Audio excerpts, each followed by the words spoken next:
It's kind of funny when I took my visit at Cornell, I was like extremely sick, looking to like dominate matches instead of just winning and see them as like the great Yanni and Vito that they are. But Do you do that little ball thing that he does? I don't even know what you want to call it on the yoga ball. no, I've tried. He like tries to like teach me all the time. He's like, Rank top five wrestler.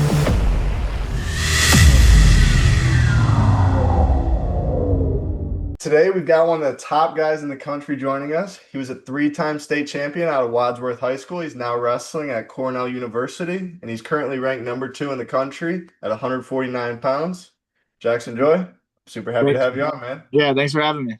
Of course, man. Of course. Let's get right into it. So, who got you into wrestling, and how did it even start for you, man? Yeah, my dad got me into it when I was like 5 years old, and I'm from Wadsworth, Ohio, which we've always had a good youth program. So just getting thrown into there and then making friends through that, just kind of kind of fell in love with it pretty fast. But yeah, my dad was the one that kind of pushed me into it. Yeah, I know you've been good for a while, but like when did you really start to jump levels? I would say like middle school, I was that's when I started taking it a little more seriously, like doing team practices and then going to club practices at night and just look like go trying to find the best competitions. And I think, yeah, I would say that's when I started to make those jumps, but it wasn't always like, it wasn't always pretty. There was a lot of losses in there too. Yeah, yeah, for sure. No, I mean, I definitely get it. Did you go to a lot of like the Tulsas, the Super 32s when you were younger, the all those big tournaments? Yeah, I actually never went to Tulsa, but I always went to Super 32 every year. That was like my big one, and then a lot of like dual tournaments like Virginia Beach duels, VAC, stuff like that. Right, right. So was there ever like a tournament where you were really like, man, like this is really clicking for me. Like I could be pretty elite at this? Yeah, I'm trying to think. I think just going with like great partners in the room all the time, and then like kind of seeing their success. Honestly, was like, like, oh, like they beat me most of the time, but I get them sometimes. Like if they're Yeah. doing this, like I think if I just keep working, like I could get there. And then I would say like just going to like the like middle school like national duels and placing at Super 32 in middle school, having good matches with like the top guys was kind of just like eye opening that like I can maybe go wrestle in college, maybe you know win some big tournaments, stuff like that. Right, and this is no disrespect to you. I honestly didn't know who you were because I'm a couple years older until you Hmm. were in high school, your freshman year, and Hmm. you wrestled my teammate Brendan McCrone, Hmm. and you beat him. I think you guys split. You guys went 1-1 against each other, I Yeah, believe. we did. And yeah, that was my first time kind of seeing you. I'm like, man, this kid's pretty freaking legit. He's gonna be Hmm. good for sure. Hmm. But yeah, like I said, that's no disrespect. I was just a couple years older than you, kind of tapped out of the middle school game there. But Yeah. yeah, yeah. Um, what do you think separated you in high school? Because you obviously had, a bunch of different records. You had the takedown record for Ohio high school. What do you think separated you in high school? I think it was just honestly my coaches just pushing me to not I think it was my freshman sophomore year. My goals were to win state and do good during the season and stuff like that. And then my coaches kind of like told me like you can do more than that. Like you know and that's kind of when I made the switch to like I don't want to just win state. Like I want to kind of dominate and kind of separate myself from these guys that I was wrestling. And then that's where my goals kind of went from wanting to win state to wanting to win Super 32, wanting to win Fargo. And I think like I didn't end up winning those big tournaments, but just setting my goals higher and looking to like dominate matches instead of just winning. I think is kind of what propelled me, because you take those losses on the national level, and then if your goal is to win it, then you gotta make those changes. So it was really just like seeking losses is like something people say. So I guess that's what I was doing, just trying to find the best guys to wrestle. Right, right. So obviously you had a really good high school career. You ended up being a three-time state champ.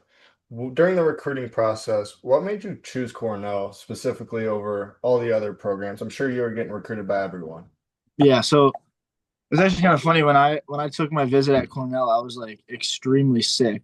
So I was just like I stayed at Julian Ramirez's house, and from like as soon as we were done with our tour, I went on the couch. I was just I had like the flu or something. I forget exactly what it was, but I was like in no good condition. And then I like even just being sick still, like just seeing that like the team atmosphere and just like those guys like even though I was sick, like they were like trying to like take care of me, like doing anything they could to help. And then obviously the coaching staff too, like they came to my house and just getting to know them was just like that was like the deal. Like that was what like did it for me. I was just like these are the this is the place I need to be, get to where I want Yeah. to be. Did uh did knowing that you were going to be able to train with guys like Vito with Yanni, did that kind of play a role at all in your decision? Oh yeah, for sure. It was. I mean, I've always looked up to both of them, and I've watched probably every single one of their matches from the point they got to college. So always just someone. Those were always two guys I was trying to learn from, and then at first, I was like when I would meet them, I would be a little like starstruck, and then I like had to tell myself like, no, these are like my teammates now.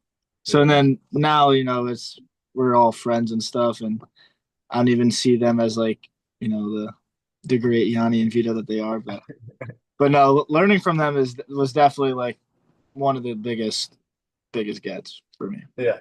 No, 100%. I mean, I could imagine like I watched some of their technique videos and I'm like, damn, these dudes really got the sauce. So I could No, only yeah, imagine what disgusting. it's like scrapping with them. Yeah, no, it's nice. It's fun. Yeah, for sure. What do you think the biggest difference is between like kind of like we were talking about making that high school to college jump there? Yeah, I think I was just talking to someone about it. I think the biggest thing is just you know sounds dumb, but like caring. Like I think in high school, everyone's like everyone's young and no one's really got that many responsibilities, and then kids get to college and you're on your own now. Your dad's not there to make you do stuff, and then on top of that, you have school. A lot of people get internships, all that stuff. So I think it's just if you who wants it, like I think that's what it comes down to, and I think um, for me, like I set my goals like really high, so I wanna be the best that I can be, and I think that's where it's like just working hard. And I think the wrestling aspect is somewhat the same. Like everyone says, it's like top and bottom is so much harder, and the hand fight was for me the hardest change. But um, it's just something that you get if you go in there every day and you're trying to learn from it, then you'll adjust, and it's just like anything else. Yeah, no, 100%, 100%. Do you think it is hard now that you are ranked like number two in the country? Do you feel like you have any pressure there to, do really well or anything like that? Um, I would say no. I don't really care about like the numbers. Obviously like everyone says that, but I really do like I don't really think it matters too much. It doesn't really matter what I'm ranked. I'm still gonna have to wrestle the NCAA tournament and beat all the guys that I would have to beat if I was number 30. So I think at the end of the day, it's just continuing to get better. And even if I was ranked number one, like I'm still getting my butt kicked in the room by Meyer. So we gotta figure out how to get better.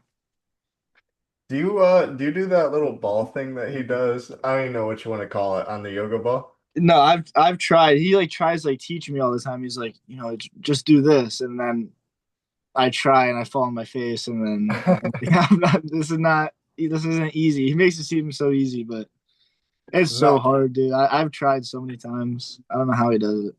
He's a I've freak. tried it too. Yeah, and it doesn't look near the same way that Mm-mm. you. Nope. I'm sure he's been doing that forever, huh? No, yeah, he has his like these little things he's been doing since he was in like middle school. So Yeah, it's like second nature to him now. yeah, for sure, for sure. Um, what do you tell yourself like going into like a really, really big match? Hmm. Obviously you're gonna have some big matches coming up. What are you telling yourself, I guess, before you step out there, right before you step out there? Yeah. I kind of just remind myself that I've done the work. I really do think I'm one of the harder workers, if not the hardest worker. So I think the preparation part is just I'm confident that I'm ready, and then on top of that, just reminding myself to just have fun. At the end of the day, it's just a wrestling match, and if I win or if I lose, I'm still gonna wake up the next day and this I'm gonna move on with my life. So I mean, those two things I think just remind myself, and then also just going out there and trying to score. So not thinking of winning, 3-1, 4-1, just trying to score early and score often. Yeah. No, I like that a lot. I mean, I'm still competing and so I like listening and picking these top guys' brains and Mhm.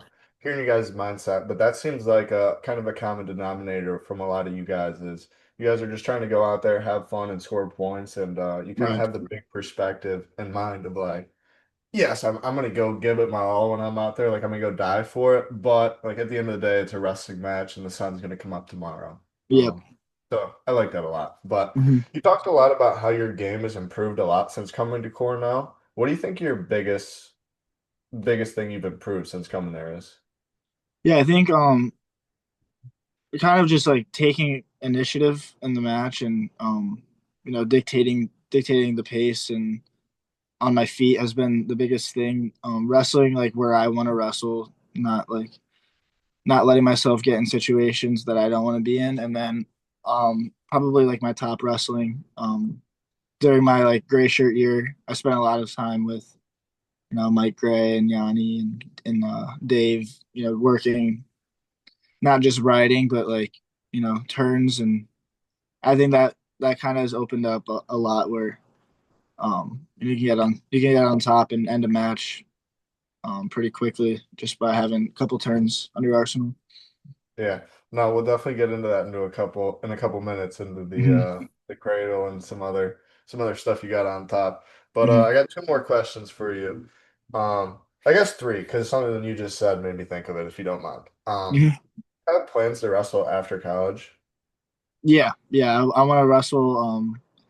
I mean, my like my plan's probably gonna change like a little bit here and there because I'm still pretty young, but as of right now, I definitely want to wrestle through like the 2032 Olympics, try to make that team, and then see what happens after that. But my goals are definitely to make a world team, win a world gold, Olympics, all that stuff. So definitely want to keep training after Yeah, that. for sure. Nah, I figured that was the answer, but I just Yeah, wanted to ask. What weight would that be? Is that like 65, 70? yeah. I'm not sure for definitely not 65. But I don't even know. What is 65? it'd be like 143 point Oh yeah, something. you could make that. So I think I'm definitely doing 70 this summer. So 70 for the summer, and then we'll see down the 70. road. Damn, Probably zero. 74 for the Yeah. Olympics. Yep, yep. When your career's all said and done, after the 2032 Olympics or, whenever you end up finishing your career, what do you want people to remember Jackson Joy by? It's a good question.